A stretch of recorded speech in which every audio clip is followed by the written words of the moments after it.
Welcome to Sentiment Trader, TradingEdge Weekly. This AI-assisted video is a visual summary of our written weekly research report. It is provided for informational and educational purposes only. Here is the Sentiment Trader research summary for August 7th, 2026. Here are the key takeaways from this week's report. First, copper/gold ratio below 0.17 shows a 100% 12-month win rate for S&P 500. Sector breadth above 90% confirms the trend. Insider selling below 1,800 signals insiders don't view stocks as overvalued. Second, SPY Bollinger Bandwidth compressed to 3%, then broke lower. Classic mean reversion setup with nearly 80% win rates at 3 to 4 months. Third, JK Economic Barometer surged from 0.864 to 3.456. When it drops below 1 and crosses above 2.50, S&P 500 has a 90% win rate over 12 months. Fourth, S&P 500 reversed from 21-day low to 21-day high in just 4 sessions, within 2% of a 52-week high, 100% positive at 1 year. Fifth, only industrials and financials joined S&P 500 at record highs. Exactly 2 sectors at highs averages over 11% return 1 year later. Sixth, AMLP, HYG, XLB enter seasonal danger zones, cumulative losses of 56, 35, and 61% respectively. Seventh, copper at 252-day high, copper/gold ratio below 0.16, median 1-year return plus 43.2%, all 14 observations positive. So, let's start with the house view on stocks across 3 time frames. Short-term, modestly bearish. Earnings season is a key catalyst. Most S&P 500 companies beat profit estimates, far above the long-term average. Friday's employment report is the next major catalyst. Investors trim risk ahead of jobs data. Rebounding crude revives inflation worries. Seasonal weakness in August adds pressure. Intermediate term, neutral. High risk-free rates lift fixed income appeal and dampen equity demand. Systemic leverage, high margin debt, and hidden non-bank leverage poses tail risk. Any negative macro shock could trigger forced liquidation. Long-term, bullish. The structural AI capex cycle remains intact. U.S. economic resilience persists. Long-term breadth indicators show no significant downside. Overweight, leading cloud and AI software, top semiconductor firms, energy producers. Underweight, unprofitable AI concepts, leveraged small caps, weak cyclicals. Switching to bonds, commodities, crypto, and global markets. Bonds. Treasury yields trade in an elevated range, swinging with crude oil and inflation expectations. Yields fall on oil pullback, then climb back as markets reassess sticky price pressures. Long-end yields remain far above pre-hostility levels. Dollar retains strength. Commodities. Crude whipsaws on Hormuz diplomacy, drops on de-escalation signals, then edges back as full normalization remains distant. Gold and silver gain over 4% on softer jobs data and rate cut expectations. Central bank gold purchases provide a demand floor. Crypto, triple 40, RSI momentum, and trend and relative trend signals are all bearish.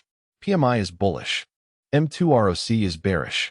Global markets. South Korea sees intense whipsaw, slides on semiconductor profit-taking, rebounds midweek, then sells off again triggering a trading suspension. Europe hits a new record high, showing remarkable resilience. And that brings us to where we're at. Most investors have the most riding on equities. The key factors we watch include recession probability, sentiment, price action, volatility, breadth, and the bond market. They're mostly in bullish regimes. Take a look at the chart on the right. The macro index model is above the 50% threshold. The market environment is skittish but healthy. The risk-on/off indicator shows investors still in risk-on mode. Implied volatility remains below 20, showing calm. Credit default swap spreads are below their 50-day moving average. And the composite trend for SPY and the average S&P 500 stock remains above 5, showing healthy trend conditions. This comes from Keppel's Corner Report by J. Keppel. Indicator signals you were probably not aware of and how to use them, published August 3, 2026. 3 bullish signals. Copper/gold ratio below 0.17, 100%, 12-month win rate. Sector breadth above 90% on July 9th and 22nd. Insider selling below 1,800 on July 20th. Give the bullish case the benefit of the doubt. This comes from the Sentiment Trader report. Bollinger Band by Signal Concept, published August 3, 2026. July produced the worst July in nearly a decade. Bandwidth compressed to 3%, then broke below the lower band. 15 consecutive winning trades since 2017 at 4 months. But 68% probability of declining over 2 weeks. Prepare for entries. This comes from Keppel's Corner report by J. Keppel. A positive signal for the economy that most investors are unaware of, published August 4, 2026. JK Economic Barometer spiked from 0.864 to 3.456 on July 31st. When it drops below 1 and crosses above 2.50, S&P 500 posted 90% win rate. Average win plus 16.3% versus loss of just 1.6%. Only 17% of dates in 58 years. This comes from the Sentiment Trader report. A rapid V-shaped reversal near the highs, published August 4, 2026. S&P 500 went from 21-day low to 21-day high in just 4 sessions. Only 18 precedents. Within 2% of a 52-week high, 100% positive at 1 year. Mean of 13.28%. Average max loss, just 4.1%. This comes from the Sentiment Trader report. S&P 500 new high along with 2 sectors, published August 5, 2026. Only industrials and financials joined S&P 500 at record highs. Exactly 2 sectors at highs averages over 11% 1 year later. 72% win rate short-term. CDX dropped below its 50-day moving average. Healthy market environment. This comes from Keppel's Corner report by J. Keppel. 3 sectors to avoid for now, published August 6, 2026. 3 sectors entering unfavorable seasonal periods.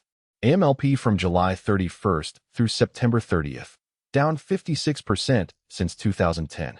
HYG from July 30th through October 14th, down 35% since 2007. XLB from August 3rd through October 5th, down 61% since 2000. Capital better deployed elsewhere. This comes from the Sentiment Trader report. Paying close attention to copper, published August 6, 2026. Copper printed a 252-day high, but the futures curve tells an unusual story. Term structure sits in the lower 30% of its range. Price leads demand confirmation, not a short-term breakout signal. The copper/gold ratio adds a second layer, broken below 0.16. Copper's 1-year median return was plus 43.2%. All 14 completed observations positive. The divergence can resolve through curve rising to meet price or copper falling back. Watch whether spot demand keeps rising. Thank you for watching. For more information or to read the written report, please visit sentimenttrader.com.